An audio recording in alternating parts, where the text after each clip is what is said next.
ಉತ್ತರ ಕನ್ನಡದ ಜೊಯ್ಡಾ ತಾಲೂಕಿನ ಜನಕ್ಕೆ ಕಷ್ಟ ಆಗ್ತಾ ಇದೆ. ಹಲವು ಗ್ರಾಮಗಳ ಜನರಿಗೆ ರೇಷನ್ ಕಾರ್ಡ್ ಇದೆ, ರೇಷನ್ ಸೌಲಭ್ಯ ಸಿಗ್ತಾ ಇದೆ. ಆದ್ರೆ ಈ ರೇಷನ್ ಪಡೆಯೋದೇ ಒಂದು ಸವಾಲಿನ ಕೆಲಸವಾಗಿದೆ.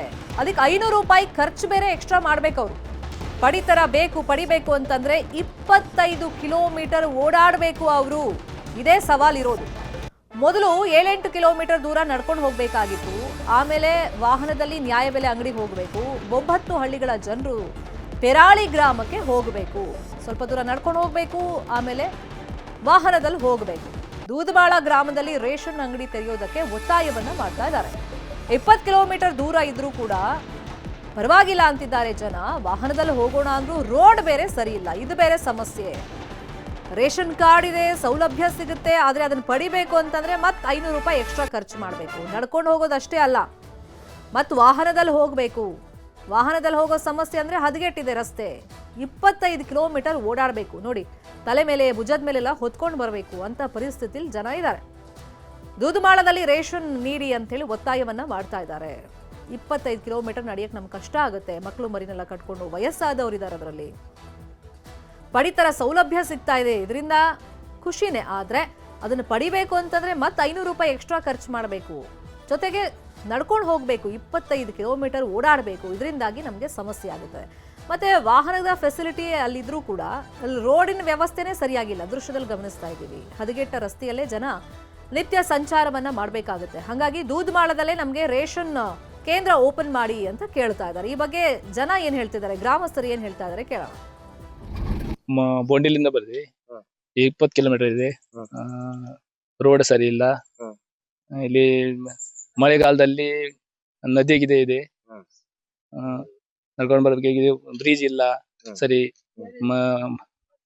ನದಿ ಹಸ ತೆಕಲಾಗೋನ ಪಾವಸ ಆಗಬೇಕು. ಮಳೆಗಾಲದಲ್ಲಿ ಬಹಳ ತ್ರಾಸ ಆಗ್ತಿದೆ. ಬಾಯಿಗೆ ಹೋಗೋದಿಲ್ಲ, ಗಾಡಿ ಬರ್ತಿಲ್ಲ. ನೀವು ನಡ್ಕೊಂಡೇ ಬರೋದಾ? ಹೌದು ಹೌದು, ಎಲ್ಲರಿಗೆ ತ್ರಾಸ ಆಗ್ತಿದೆ. 20 ಕಿಲೋಮೀಟರ್ ನಡ್ಕೊಂಡು ಬರಬೇಕು. ಬಹಳ ಕಷ್ಟ ಆಗ್ತದೆ ಪರಿಸ್ಥಿತಿಯಲ್ಲಿ. ನಮ್ಗೆ ಇಲ್ಲಿ ಧಾರವಾಡ ಕಿಲೋ ಕೊಡ್ತಾರೆ ನಮಗೆ ರೇಷನ್. ದುನ್ಮಳ ಆಗಿದ್ದೆ ಅದು ಇನ್ನೊಂದು ಕೊಡ್ತಾ ಇಲ್ಲ ಇಲ್ಲಿ ರೇಷನ್ ಕಾರ್ಡ್. ರೇಷನ್ ಬರ್ತಾ ಇಲ್ಲ. ಇಲ್ಲಿಂದ ಒಂದು 30 ಕಿಲೋಮೀಟರ್ ಬಗ್ಗೆ ದೂರ ಹೋಗ್ಬೇಕಾಗ್ತದೆ ಕುಂಬಾಡ ತನಕ. ತುಂಬಾ ಕಷ್ಟ ಅಲ್ಲ ಹಿಂಗ? ಬಹಳ ಕಷ್ಟ ಆಗ್ತದೆ. ಅದು ಗಾಡಿ ಇಲ್ಲ, ಏನಿಲ್ಲ. ಜೀಪ್ ಸ್ವಲ್ಪ ದಿನಕ್ಕೆ ಒಂದೇ ಸಲ ಹೋಗ್ತದೆ. ಜೀಪಿಗೆ ಎಷ್ಟು ದುಡ್ಡು ಕೊಡ್ಬೇಕು? 200 ರೂಪಾಯಿ ಕೊಡ್ಬೇಕು ಹೋಗುದು ಬರೋದು. ಇಲ್ಲ ದುನ್ಮಳ ಒಂದು ಪಾಯಿಂಟ್ ಆಗಿದೆ, ಅದು ಸೆನ್ಸನ್ ಆಗಿದೆ. ಸೊಸೈಟಿ ಒಂದು ಆಗಿದೆ ಇಲ್ಲಿ. ಇಲ್ಲ ಇನ್ನೊಂದಕ್ಕೆ 2 ವರ್ಷ ಆಗಿದೆ, ಇನ್ನೊಂದಕ್ಕೆ ಕೊಡ್ತಾ ಇಲ್ಲ ಇಲ್ಲಿ. ಬರೀ ಕಷ್ಟ ಆಗ್ತದೆ ನಮ್ಗೆ ದೂರ ಮಳೆಗಾಲ ಬಹಳ ಕಷ್ಟ ಆಗ್ತದೆ ನಮ್ಗೆ. ರೇಷನ್ ಅಂದ್ರೆ ಇಲ್ಲಿಂದ 30 ಕಿಲೋಮೀಟರ್ ಹೋಗ್ಬೇಕು. ರಸ್ತೆ ಸರಿ ಇಲ್ಲ. ಮತ್ತೆ ಹೋಗ್ಲಿಕ್ಕೆ 500 ರೂಪಾಯಿ ಕೊಡ್ಬೇಕು. ರೇಷನ್ ಸಿಗತ್ತೆ, ಸರ್ಕಾರ ಫ್ರೀ ಕೊಡ್ತಾರೆ. ಖರೆ ಅದು ರೇಷನ್ ಬರ್ಲಿಕ್ಕೆ 500 ರೂಪಾಯಿ ಅವರು ಖರ್ಚು ಮಾಡಬೇಕು, ಮತ್ತೆ ತೆಗಿಬೇಕು. ಅಂದ್ರೆ ತಗೋಬೇಕು. ಇಲ್ಲ ಅಂದ್ರೆ ಇಲ್ಲಾಂದ್ರೆ ನಡ್ಕೊಂಡೇ ಹೋಗ್ಬೇಕು 30 ಕಿಲೋಮೀಟರ್. ಮತ್ತೆ ಮಳೆಗಾಲದಲ್ಲಿ ರಸ್ತೆನೂ ಇರೋದಿಲ್ಲ, ಎಲ್ಲ ನೀರು ತುಂಬಿ ಹೋಗುತ್ತೆ ಬ್ರಿಡ್ಜ್ ಮೇಲೆ. ಅದಕ್ಕಾಗಿ ಬಹಳ ಸಮಸ್ಯೆ ಆಗತ್ತೆ. ಇಲ್ಲಿ ದುದ್ಮಾಳಲ್ಲಿ ಆಗಿದ್ರೆ ಒಳ್ಳೇದು, ಯಾಕಂದ್ರೆ ಎಲ್ಲ ಸೆಂಟರ್ ಆಗತ್ತೆ.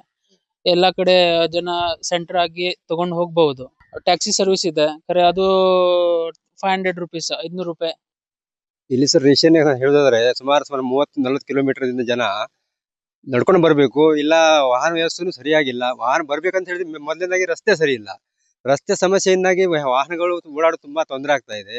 ಮತ್ತೆ ಇಲ್ಲಿ ನಮ್ಮ ಕಾಲ್ಟೋಳಿ ಕರಂಜೋಡ ಗ್ರಾಮದವರು ಸುಮಾರು ಇಲ್ಲಿಂದ ಜೋಡ ಹೋಗ್ಬೇಕು, 40-45 ಕಿಲೋಮೀಟರ್ ರೇಷನ್ ಹೋಗಿ ತಗೊಂಡ್ ಬರ್ಬೇಕು.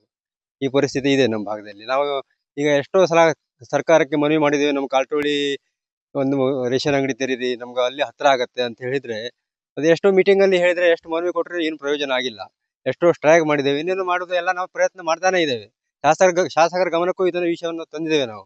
ಅವರು ಮುಂದಿನ ಇದರಲ್ಲಿ ಪ್ರಯತ್ನ ಮಾಡುವ ಅಂತ ಹೇಳಿದ್ದಾರೆ.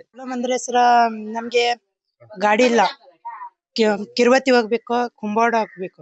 ರೇಷನ್ಗೆ 45 ಕಿಲೋಮೀಟರ್ ಆಗತ್ತೆ. ಮಳೆಗಾಲದಲ್ಲಿ ನಮ್ಗೆ ಬಹಳ ಪ್ರಾಬ್ಲಮ್ ಆಗತ್ತೆ. ನೀರ್ ಬರುತ್ತೆ ಸರಿಯಾಗಿ, ಬ್ರಿಡ್ಜ್ ಆಗ್ಲಿಲ್ಲ, ಗಾಡಿ ಸಿಗುದಿಲ್ಲ, ಏನ್ ರಸ್ತೆ ಸರಿ ಇಲ್ಲ, ಏನ್. ಕಡೆಗೆ ಇಲ್ಲಿ ರೇಷನ್ಗೆ ಹೋಗೋದಾದ್ರೆ ಎಷ್ಟು ಕಿಲೋಮೀಟರ್ ಹೋಗ್ಬೇಕು?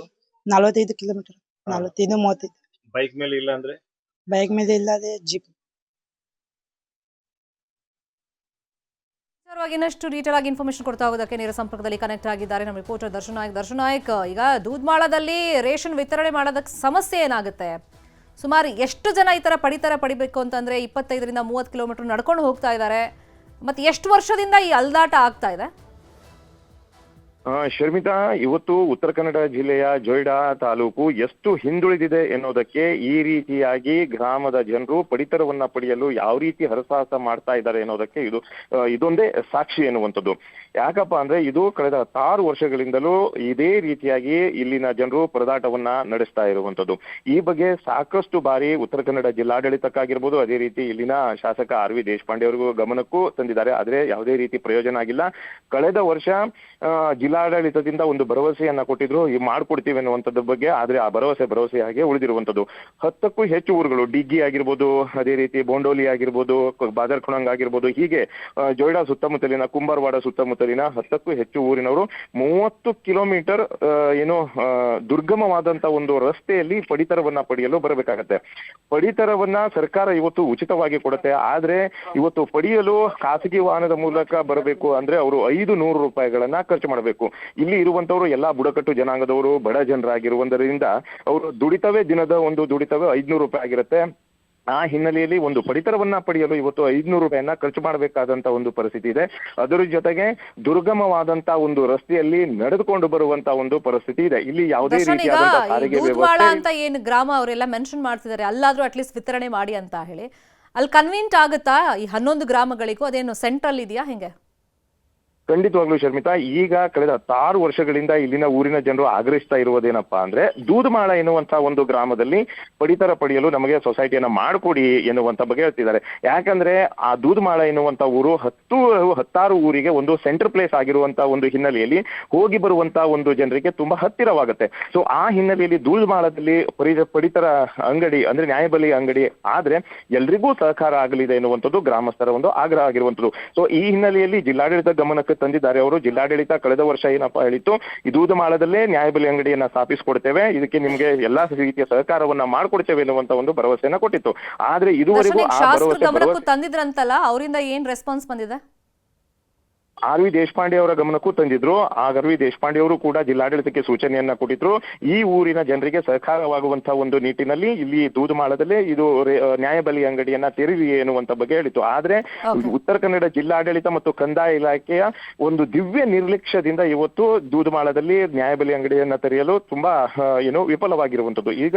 ಮುಂದೆ ಈಗಾದ್ರೂ ನಮಗೆ ದೂದ್ಮಾಳದಲ್ಲಿ ನ್ಯಾಯಬೆಲೆ ಅಂಗಡಿಯನ್ನ ತೆಗೆದುಕೊಟ್ಟು ನಮಗೆ ಸಹಕಾರ ಮಾಡಿ ಎನ್ನುವಂತ ಬಗ್ಗೆ ಜನ ಆಗ್ರಹಿಸ್ತಿದ್ದಾರೆ. ಇದು ಜಿಲ್ಲಾಡಳಿತ ಗಮನಕ್ಕೆ ನ್ಯೂಸ್ 18 ಮೂಲಕ ನಾವು ತಲುಪಿಸುವಂತ ಎಲ್ಲಾ ಕೆಲಸವನ್ನ ನಾವು ಮಾಡ್ತಾ ಇದ್ದೇವೆ. ಮುಂದೆ ಈ ಜನರಿಗೆ ಸಹಕಾರ ಆಗುವಂತ ನಿಟ್ಟಿನಲ್ಲೂ ಕೂಡ ನಾವು ಈ ವರದಿಯನ್ನ ಬಿತ್ತರಿಸ್ತಾ ಇದ್ದೇವೆ. ಶರ್ಮಿತಾ, ಈಗ ಸುದ್ದಿ ಪ್ರಸಾರ ಮಾಡಿದೀವಿ, ಇದ್ರ ಫಾಲೋ ಅಪ್ ಮಾಡೋಣ. ಥ್ಯಾಂಕ್ ಯು ದರ್ಶನ್, ಈ ಕ್ಷಣದ ಮಾಹಿತಿಯನ್ನ ಕೊಟ್ಟಿದ್ದಕ್ಕೆ.